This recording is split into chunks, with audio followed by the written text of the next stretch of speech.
oleh hambanya yaitu Bapak Pendeta Doni Abimo ya. Tolong Ibu Bapak kita siapkan semuanya, kita adalah murid-murid yang baik ya. Puji nama Tuhan. Pak bisa sebenarnya saya berikan kepada Pak Doni, silakan Pak.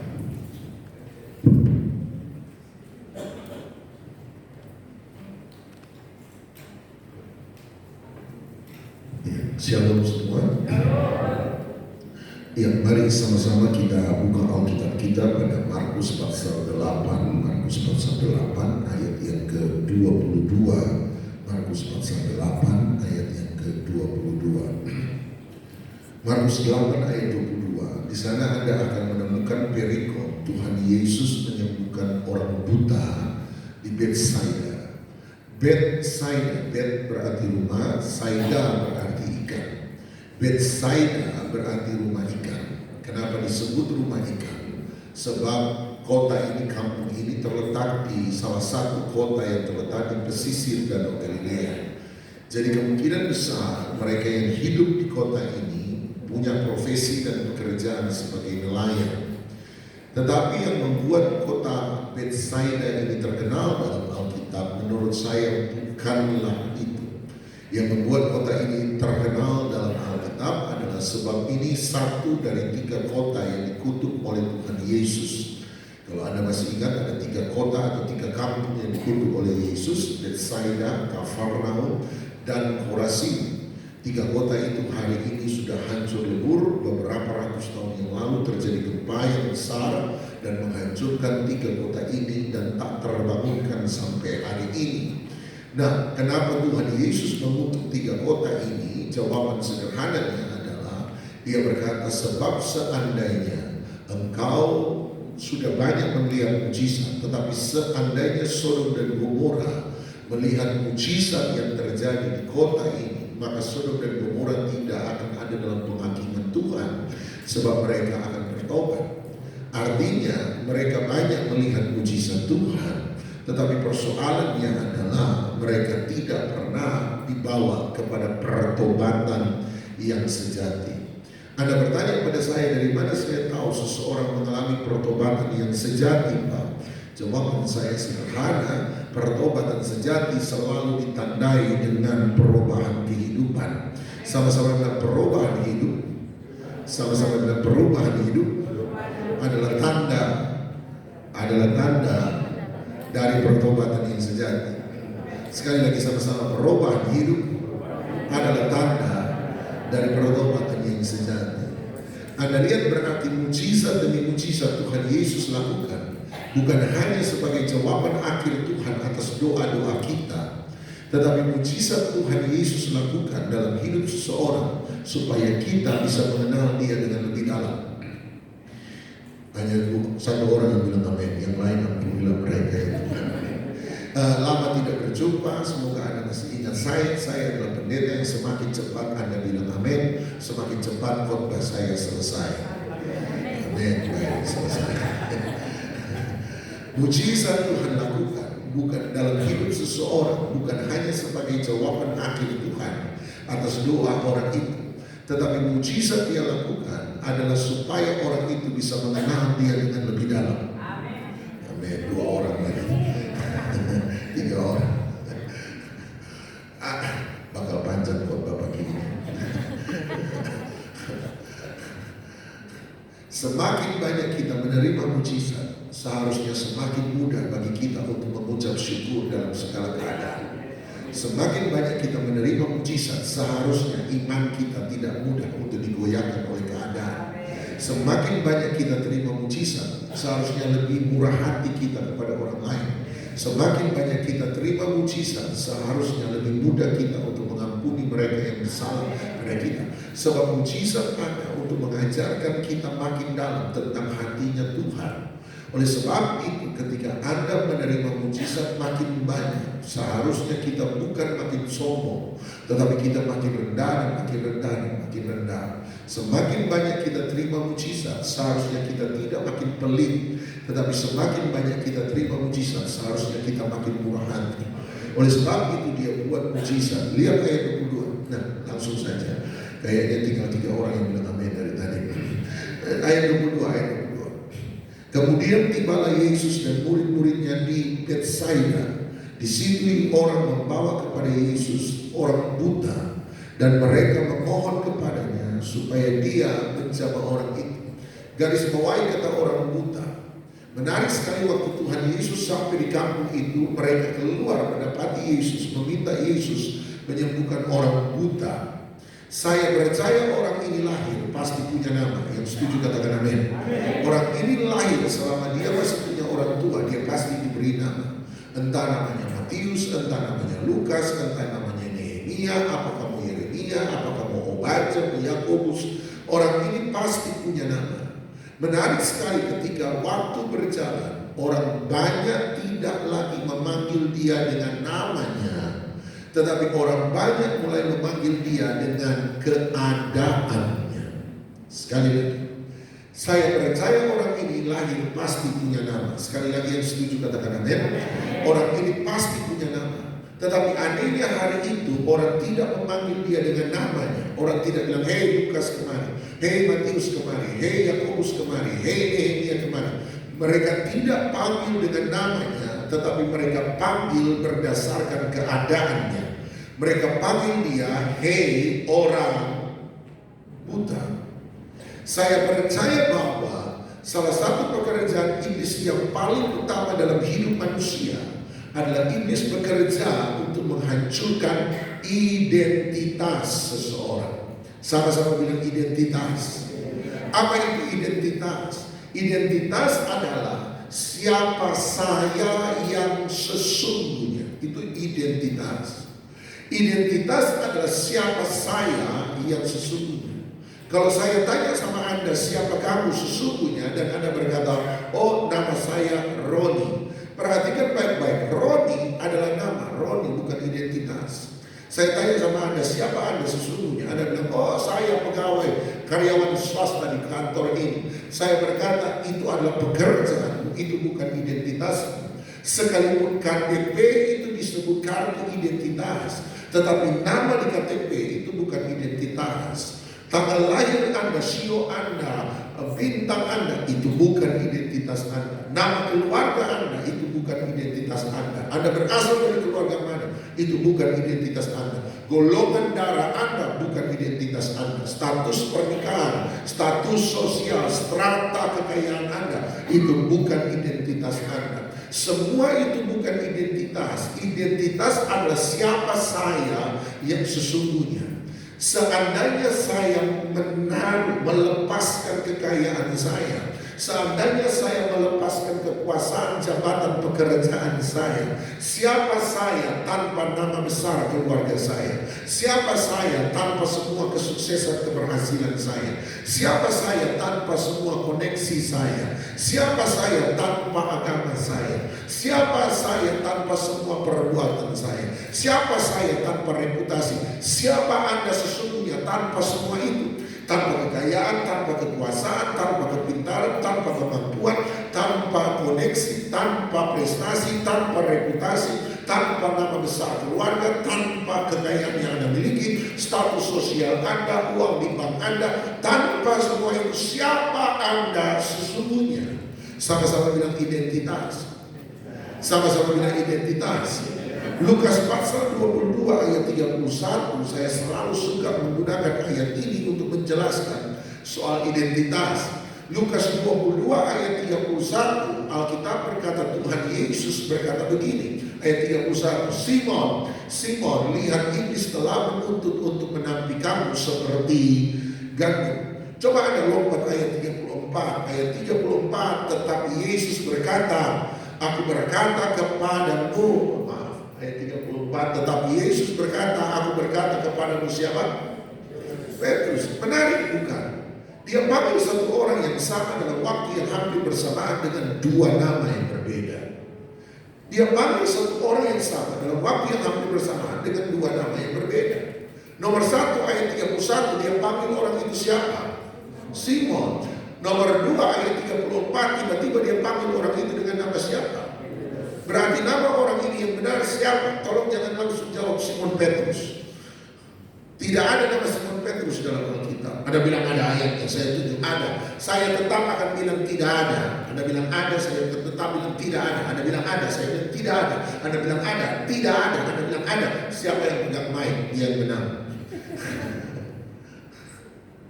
Kalau begitu nama Petrus siapa dong?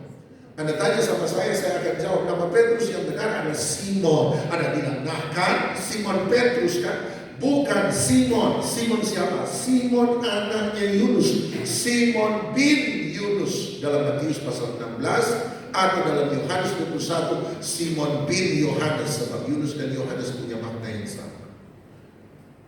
Matius 16, Anda ingat satu kali Tuhan Yesus berkata kepada murid-muridnya, menurut kata orang siapakah aku ini? Anda masih ingat? Murid-murid kemudian berkata, engkau adalah salah seorang dari para nabi. Kemudian Tuhan Yesus berkata, tetapi menurut katamu siapakah aku ini? Tunggu Bapak Ibu, tolong jawab. Siapa yang sementara bertanya kepada murid-muridnya, menurut katamu siapakah aku ini? Siapa yang sementara bertanya? Dan ada yang jawab, cuma 2 orang, 3 orang. Ya Bapak, ampunilah mereka. Kali ini mereka jelas-jelas tahu apa yang mereka perbuat. Bapak Ibu tolong senyum. Muka tegang melemahkan iman pendeta. Haleluya. Senyum. Aduh, ya ampun, bakal panjang buat Bapak ini. Siapa yang sementara bertanya pada murid-muridnya, menurut katamu siapakah aku ini? Yesus. Artinya mereka tahu namanya siapa. Kenapa dia bertanya, menurut katamu siapakah aku ini? Apakah mereka tidak tahu namanya Yesus? Sebab Yesus bukan identitas. Dia tidak sementara bertanya nama, dia sementara bertanya identitas. Sama-sama bilang identitas. Dia bilang, menurut katamu siapakah aku ini? Tiba-tiba tidak ada yang bisa jawab, hanya ada satu orang yang bisa jawab. Dia berkata, engkau adalah Mesias, anak Allah yang hidup. Itulah identitas. Siapa kita di balik semua nama? Siapa kita di balik semua prestasi? Siapa kita di balik semua reputasi? Siapa kita di balik semua pekerjaan kita? Siapa kita? Hanya ada satu yang bisa mengenali. Dia berkata, engkaulah Mesias, anak Allah yang hidup. Sama-sama dengan identitas. Anda masih ingat kemudian Tuhan Yesus berkata apa? Berbahagialah engkau Simon bin Yunus. Itulah namanya yang benar. Sebab bukan manusia yang mengatakan itu kepadamu, melainkan Bapa yang di surga. Itu menunjukkan nama berasal dari orang tua kita, tetapi identitas kita berasal dari Bapa pencipta kita. Sama-sama bilang, nama saya pemberian orang tua saya. Sama-sama bilang, identitas saya adalah pemberian Bapa pencipta saya. Anda lihat, nama dan identitas 2 hal yang berbeda.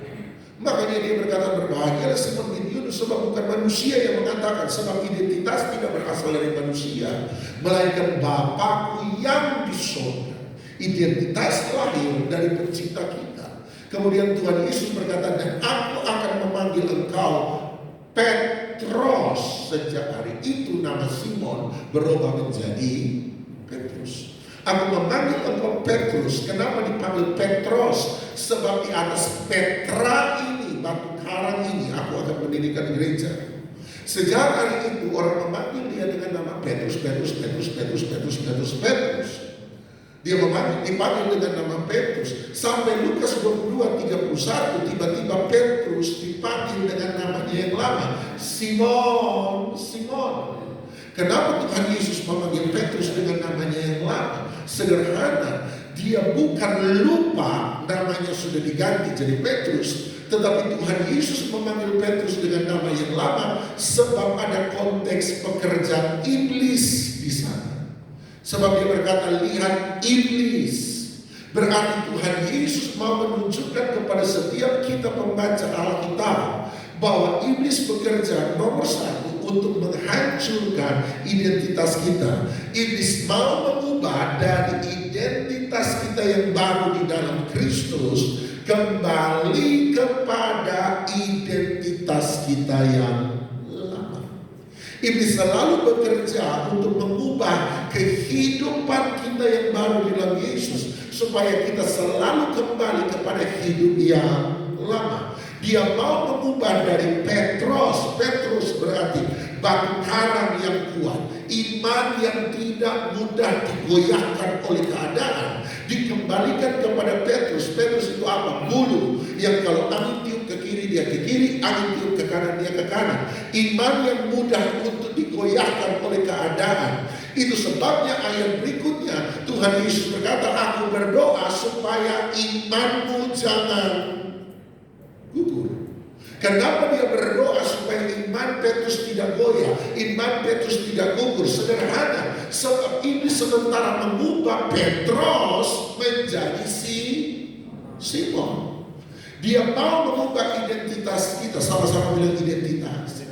Salah satu identitas yang mau dimasukkan setan kepada kita, salah satu identitas yang coba setan masukkan dalam hidup Anda dan saya, dia mau membuat kita merasa bahwa kita ini adalah orang buta. Sama-sama bilang orang buta. Sadarkah Anda, dia mau memasukkan identitas yang salah pada kita supaya kita menjadi orang buta. Saya tidak bicara tentang buta jasmani, saya bicara soal buta rohani. Tahukah Anda salah satu mujizat yang paling banyak dilakukan Yesus dalam pelayanannya di muka bumi, salah satu selain orang lumpuh berjalan, orang kusta menjadi tahir, adalah membuat yang buta melihat. Menarik bukan? Salah satu mujizat yang paling banyak Yesus lakukan justru adalah menyembuhkan mata orang buta. Justru ketika Tuhan Yesus mengkonfrontasi kehidupan pemimpin-pemimpin rohani, ahli Taurat, orang Farisi yang bobrok hari itu, salah satu analogi perumpamaan Tuhan Yesus tentang kehidupan pemimpin rohani yang bobrok hari itu, dia sebut sebagai mereka seperti orang buta yang menuntun orang buta. Berarti kebobrokan rohani orang pemimpin-pemimpin rohani hari itu diumpamakan Yesus seperti orang yang buta. Ketika dia menegur kebobrokan rohani orang Israel dalam perumpamaan penabur, tiba-tiba Tuhan Yesus bilang sama murid-muridnya, bangsaku Israel seperti nubuatan Nabi Yesaya. Dan dia berkata begini, sebab mereka melihat dan melihat, namun mereka tidak melihat, tidak menangkap. Siapa orang yang matanya melihat tetapi tidak melihat? Siapa? Orang buta. Wahyu pasal 3 dari 7 sidang jemaat, ada satu sidang jemaat dan dia berkata, ini kondisi rohanimu hari ini. Engkau seperti 3 hal, orang yang buta, miskin, dan telanjang. Kembali lagi kebobrokan rohani dalam kehidupan orang percaya seringkali diumpamakan Yesus seperti orang yang buta. Sebab iblis mau memasukkan identitas yang salah dalam kehidupan kita, dan dia mau kita jadi buta rohani. Sama-sama bilang, hari ini saya tidak mau jadi buta rohani. Amin, amin, amin, amin, amin. Bilang, saya tolak dalam nama Tuhan Yesus Kristus. Amin. Apa bahaya dari kebutaan rohani? Nah, saya siapkan beberapa poin, ada 4 poin yang saya catat, tapi demi waktu sayang sama Anda, saya kasih 1 poin saja supaya cepat selesai. Dan semua jemaat dalam hati berkata, haleluya. 1 poin saja. Mari kita lihat salah satu bahaya besar dari sebuah kebutaan rohani. Nah, mari Anda lihat 2 Raja-Raja pasal 6 ayat 14. 2 Raja-Raja 6 ayat 14. 2 Raja-Raja pasal 6 ayat yang ke-14. 2 Raja-Raja 6 14. Oke, maka dikirimnyalah, katanya di sana siapa yang mengirim? Raja Aram. Jadi maka dikirim Raja Aram ke sana. Ke sana itu di mana? Kota Dotan. Jadi Raja Aram, dikirimnyalah Raja Aram ke sana, kota Dotan, kuda serta kereta dan tentara yang sangat besar, dan sampailah mereka pada waktu malam lalu mengepung kota itu. Perhatikan kalimat pertama, maka Raja Aram mengirim ke sana, ke kota Dotan, 1 kereta tentara kuda yang besar. Kenapa Raja Aram mengirim ke kota Dotan tentara yang sangat besar? Sebab di kota Dotan ada ada satu nabi hamba Tuhan yang hidup di situ, namanya Elisa. Kenapa hari itu ada Elisa di kota Dothan? Kenapa Elisa mau ditangkap? Kenapa Elisa mau ditangkap oleh tentara yang besar? Ini jawabannya. Sebab setiap kali Raja Aram hendak menyerang Israel, semua strategi Raja Aram yang dia sudah atur sedemikian rupa itu dipatahkan oleh Nabi Elisa, sehingga semua strateginya sudah ketahuan sebelum terlaksana. Sebab Elisa adalah Nabi Tuhan. Itu sebabnya Raja Aram mau menangkap Elisa. Sebab dia tahu kalau dia bisa menangkap Elisa, maka mudah bagi dia untuk menghancurkan dan mengalahkan bangsa Israel. Dengar baik-baik, dengar baik-baik. Ada sesuatu yang setan tahu yang tidak banyak orang percaya tahu. Tolong catat baik-baik. Ada satu hal yang setan tahu yang banyak orang percaya tidak tahu. Setan tahu kalau dia bisa menyingkirkan orang yang berdoa dalam sebuah tempat, maka mudah bagi dia untuk menguasai tempat itu. Setan tahu satu hal, kalau dia bisa menyingkirkan pendoa dalam sebuah keluarga, maka mudah bagi dia untuk menghancurkan keluarga tersebut. Setan tahu kalau dia bisa menyingkirkan hamba-hamba Tuhan yang berdoa dengan tulus dan sungguh-sungguh di hadapan Tuhan dalam sebuah kota, maka mudah bagi dia untuk menaklukkan kota itu. Setan tahu dengan sangat jelas kalau dia bisa menyingkirkan orang-orang yang rohani, pendoa-pendoa yang berapi-api, hamba-hamba Tuhan yang sungguh-sungguh dahsyat di hadapan Tuhan dalam sebuah negeri, maka mudah bagi dia untuk menaklukkan kerajaan itu. Anda harus mengerti, ketika yang rohani hilang, maka yang jasmani pasti hancur. Ketika pendoa dalam keluarga, mezbah doa dalam keluarga Anda tersingkirkan, maka keluarga Anda masa depannya pasti hancur. Kalau mezbah doa dalam sebuah kota tersingkirkan, maka masa depan kota itu pasti akan hancur oleh dosa. Oleh sebab itu, selama Anda jadi seorang pendoa, jadilah pendoa yang sungguh-sungguh. Sebab setan akan mentargetkan Anda. Sebab setan tahu kalau dia bisa menyingkirkan Anda, dia bisa menghancurkan semua yang Anda doakan. Sudah muncrat kanan, muncrat kiri, urat leher keluar, cuma satu yang haleluya. Terus sudah saya saja, saya akan tutup lagi. Amin, saya saja yang amin. Kelihatannya saya ingin pergi cepat selesai, sebab saya masih nyambung setelah ini. Oke, sampailah mereka pada waktu apa? Sampailah mereka pada waktu apa? Kenapa dia datang waktu malam? Dia tidak pernah datang waktu siang. Sebab waktu siang mereka berjaga-jaga, waktu malam mereka lemah. Waktu siang pandangan mereka jelas, waktu malam pandangan mereka terbatas. Catat baik-baik sekali lagi. Yang kedua, strategi setan. Catat baik-baik, Anda harus tahu. Setan selalu menyerang bukan waktu Anda kuat. Setan selalu menyerang waktu kita sebentar lemah. Setan selalu datang untuk mencobai seseorang bukan ketika dia tahu orang itu lagi kuat. Setan datang mencobai seseorang ketika dia tahu orang itu lagi lemah. Setan mencoba Yesus bukan waktu perut Yesus penuh. Setan mencoba Yesus ketika dia tahu perut Yesus kosong. Setan mencoba Yesus bukan di awal puasa Yesus. Sebab di awal puasa Yesus masih kuat secara fisik. Tetapi setan mencoba Yesus justru di akhir puasa Yesus, ketika dia tahu Yesus secara fisik sementara menjadi lemah. Setan mencoba Elia bukan ketika Elia sementara berjaga-jaga untuk melawan 450 Nabi Baal di Bukit Karmel. Setan datang mencoba Elia justru waktu Elia pikir dia sudah menang. Besok boleh bangun agak sedikit telat, sebentar malam bisa nonton drakor sampai tengah malam. Waktu Elia menjadi lengah, setan menjadi datang. Setan datang bukan waktu Anda kuat, setan menyerang waktu Anda lemah. Setan menyerang bukan waktu Anda berjaga-jaga, setan menyerang waktu Anda lengah. Sebab setan selalu menyerang titik terlemah dalam hidup seseorang. Kalau Anda datang sama saya, Pak Pendeta, tolong doakan saya. Setan lagi menyerang saya. Saya tanya apa yang perlu Anda doakan? Setan lagi serang anak Anda, anak saya. Saya akan bilang begini, sebagai pendeta, saya di mulut akan berkata, mari kita berdoa supaya anak Anda memperoleh kemenangan.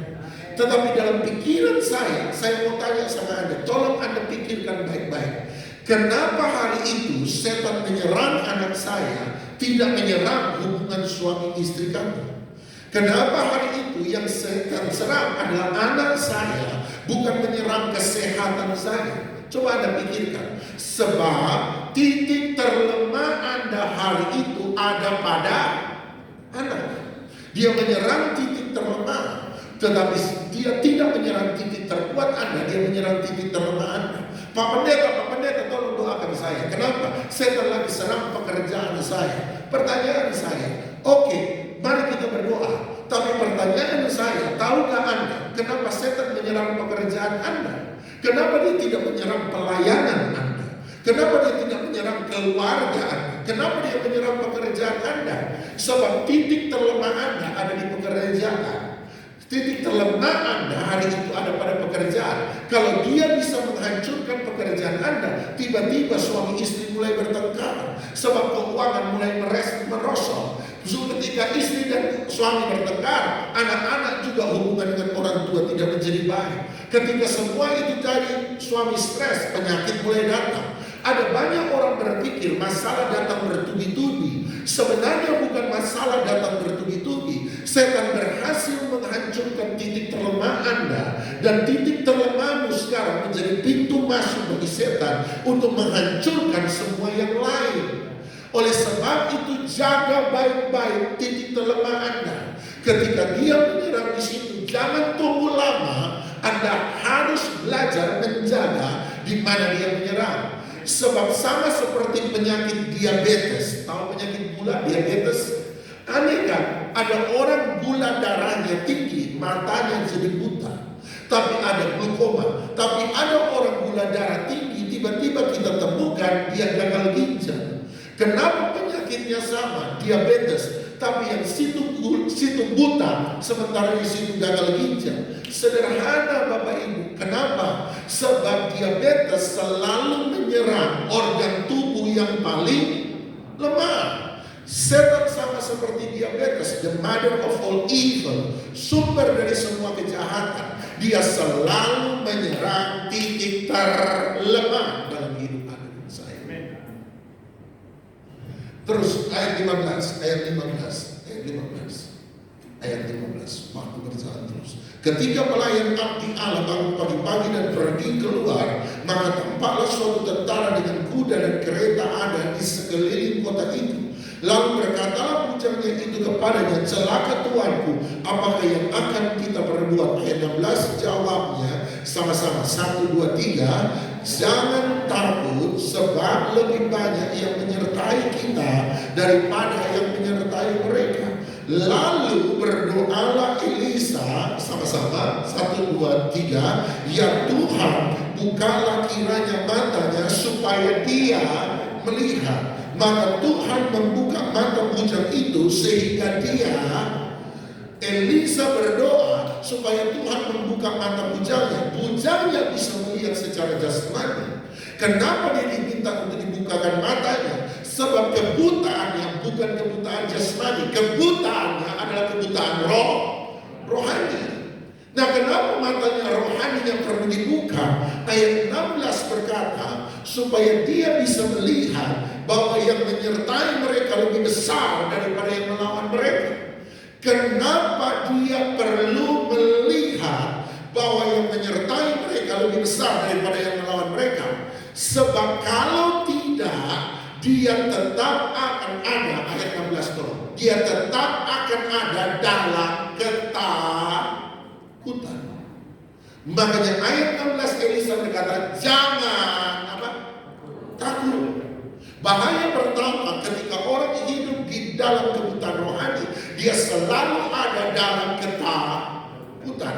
Coba Anda tutup mata sebentar, tutup mata. Apa yang Anda lihat waktu Anda tutup mata? Kegelapan. Ada bukan? Saya ada di bawah lampu yang terang. Saya hari ini ada di siang bolong. Tetapi sekalipun saya ada di bawah lampu yang terang, kalau saya buta, yang saya lihat tetap hanyalah kegelapan. Ada banyak orang disiram dengan firman Tuhan, diberi firman Tuhan. Sebagus apapun firman Tuhan diberi, Anda boleh ketawa, Anda boleh merasa diberkati. Tetapi yang Anda temui dalam hidup sehari-hari, Anda tetap tidak bisa bisa menghidupi firman, sebab Anda ada di dalam kegelapan. Anda buta rohani. Lucu bukan? Saya ada di bawah terang. Tetapi kalau saya buta, maka yang saya lihat hanyalah gelap. Dan ketika saya ada dalam kegelapan, saya selalu akan dikuasai oleh ketakutan. Sebab ketakutan adalah monster yang hidup di dalam kegelapan. Mazmur 27 ayat 1 ayat terkenal. Mazmur 27 ayat 1, Tuhan adalah terangku dan keselamatanku. Kepada siapakah aku harus takut? Di mana ada Tuhan, di situ ada terang. Amin. Di mana ada terang, di situ ada keselamatan. Amin. Di mana ada Tuhan terang dan keselamatan, Anda tidak akan pernah mengalami ketakutan. Sekarang kita balik, kalau Tuhan tidak ada, berarti ada kegelapan. Kalau di mana ada kegelapan, berarti ada penindasan dosa, ada belenggu dosa. Dan waktu Anda hidup dalam belenggu dosa, maka Anda hidup di bawah penjajahan ketakutan.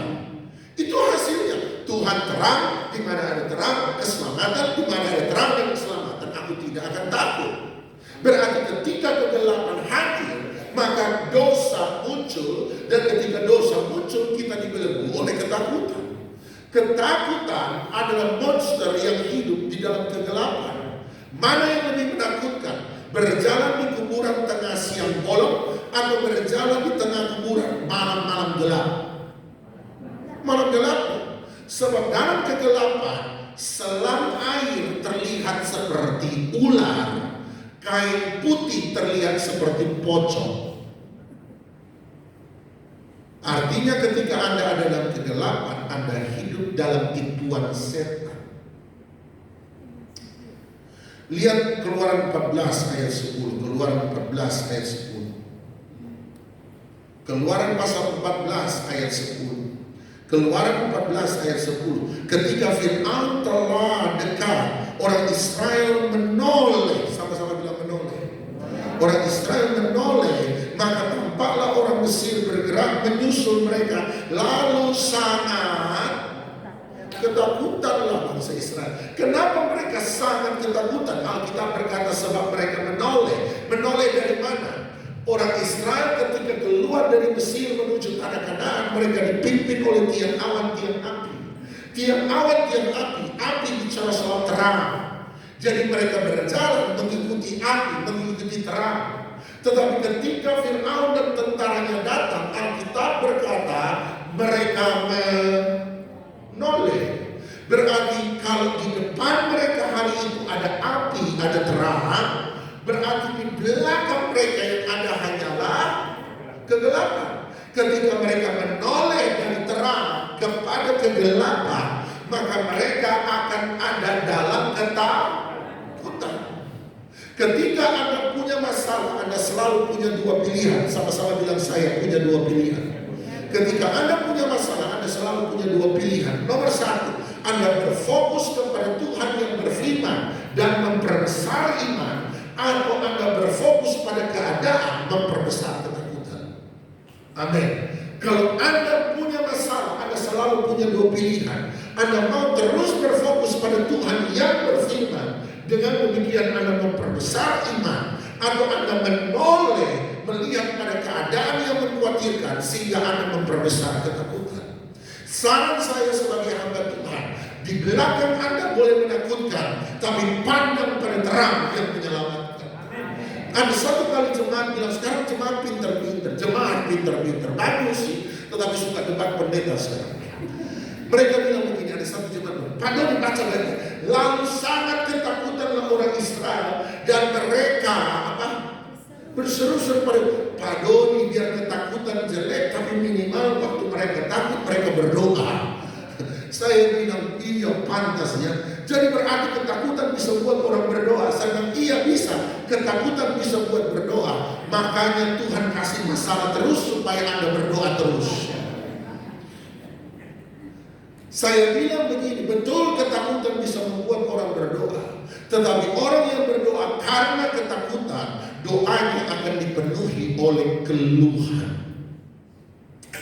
Orang yang berdoa karena ketakutan, maka orang itu akan selalu mengisi doanya dengan keluhan. Tuhan tolong saya, Tuhan saya mau mati, saya mau mati, saya mau mati. Wah, habis ini kalau tidak, Tuhan tidak tolong, habis.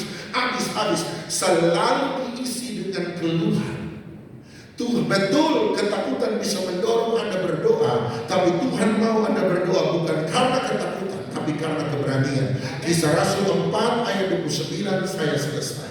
Kisah Rasul 4 ayat 29. Kalau pendeta bilang selesai, semua jemaat berkata dalam hati, haleluya.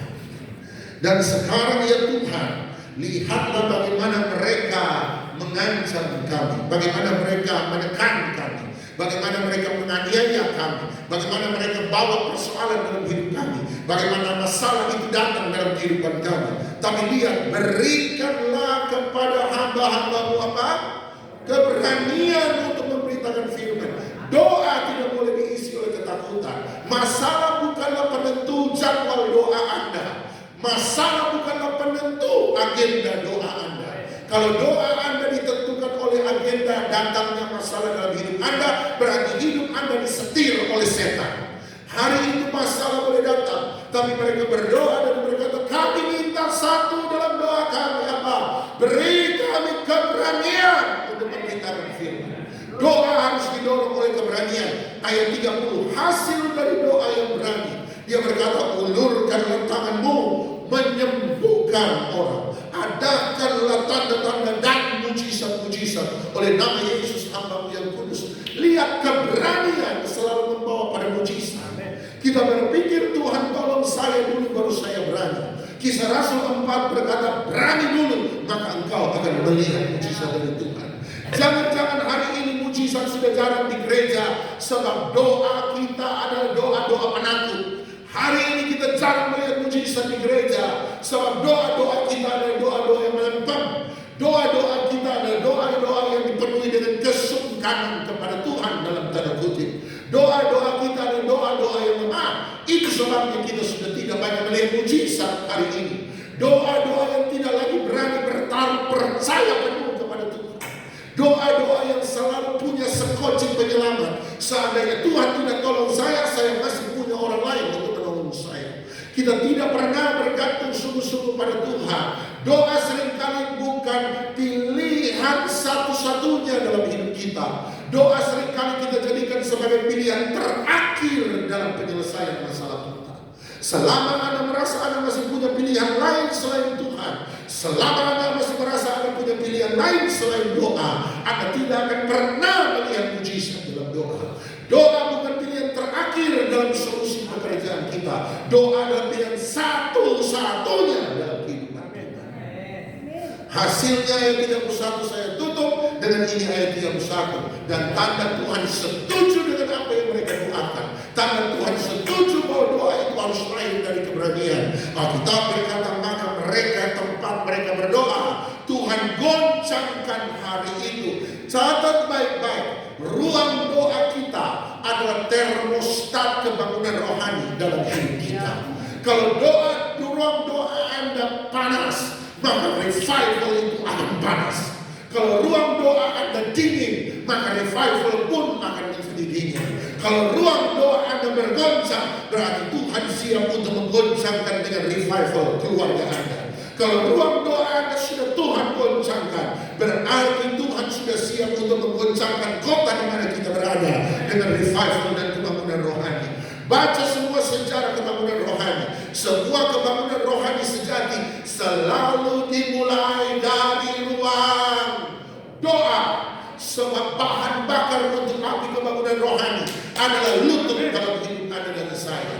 Bukan hanya itu, tiba-tiba dia kirim Roh Kudus. Oh, kita butuh Roh Kudus hari ini. Sebab kalau Anda tidak pernah punya Roh Kudus, oleh berikutnya Anda dan saya tidak akan pernah memberitakan firman Tuhan yang berani. Dari mana Roh Kudus itu turun sekali lagi dalam Kisah Rasul 4? Ruang doa. Ruang doa. Doa yang berapi-api mengundang api Roh Kudus ada dalam hidup Anda dan saya. Makanya bapak-bapak gereja kita kemudian tahun 1900 mulai doa, doa, doa, doa, doa,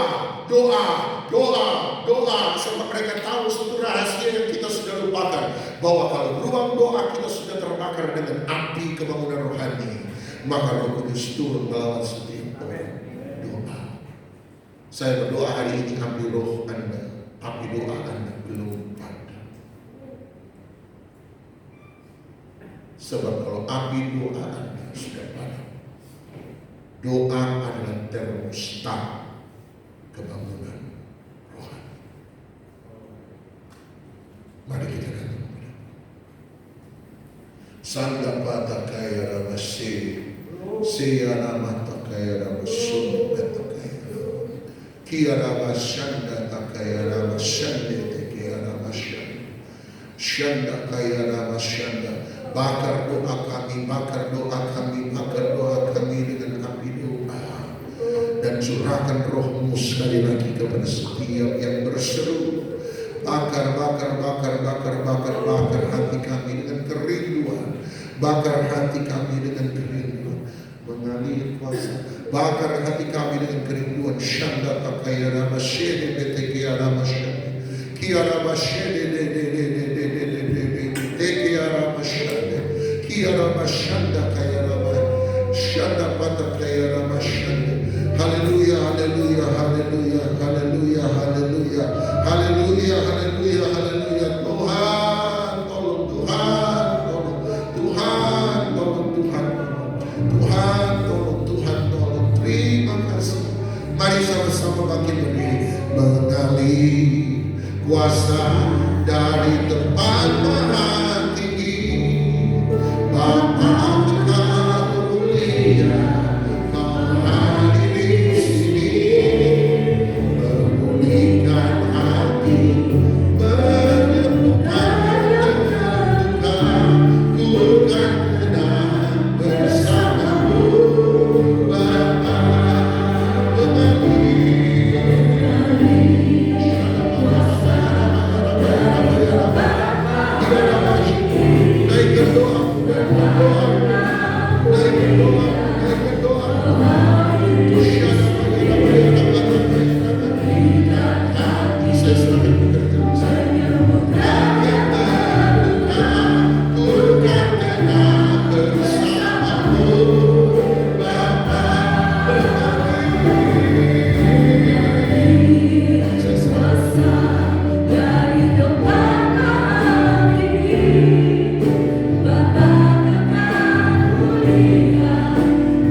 Kiranya kami boleh menjadi pelaku-pelaku firman Tuhan.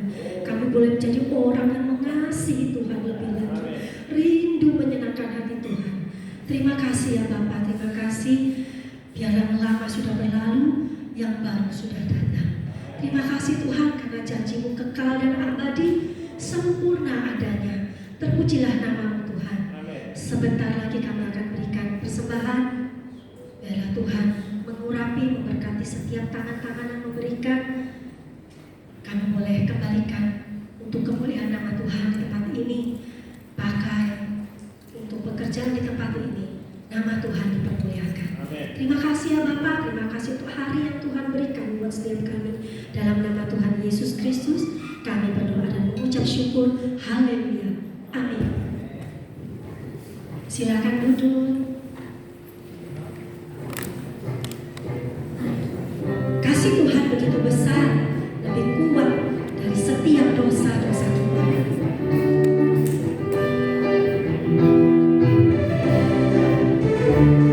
Kami memuji Engkau Tuhan.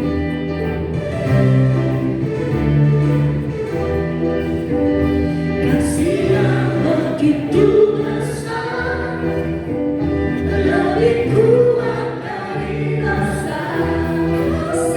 Kasih yang menemukanku, selamatkan dan pulihkanku. Tunaikan syukurku, ku tak akan berhenti memuji, meninggikan nama-Mu selalu, menarik, memuliakan-Mu, dibebaskan, dibangkitkan, hidup yang Kau berikan ini hanya untukmu.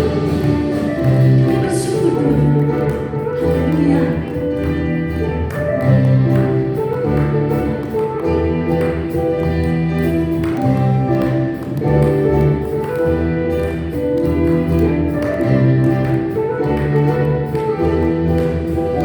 Kasih yang begitu besar, lebih kuat dari dosa. Kasih yang menemukanku, selamatkan dan pulihkanku. Tunaikan syukurku, ku tak akan berhenti memuji, meninggikan nama-Mu selalu, menarik, memuliakan-Mu, dibebaskan, dibangkitkan, hidup yang Kau berikan ini hanya untukmu. Haleluya. Sama-sama kita bangkit berdiri. Kita menarik buat Tuhan kita.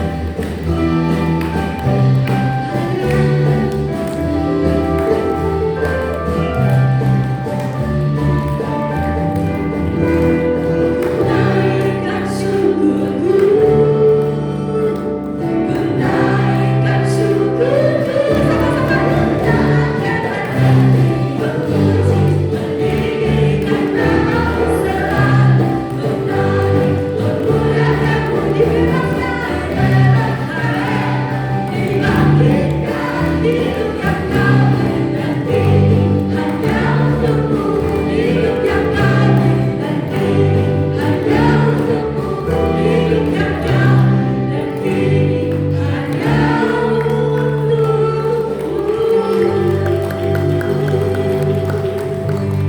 Haleluya, silakan duduk.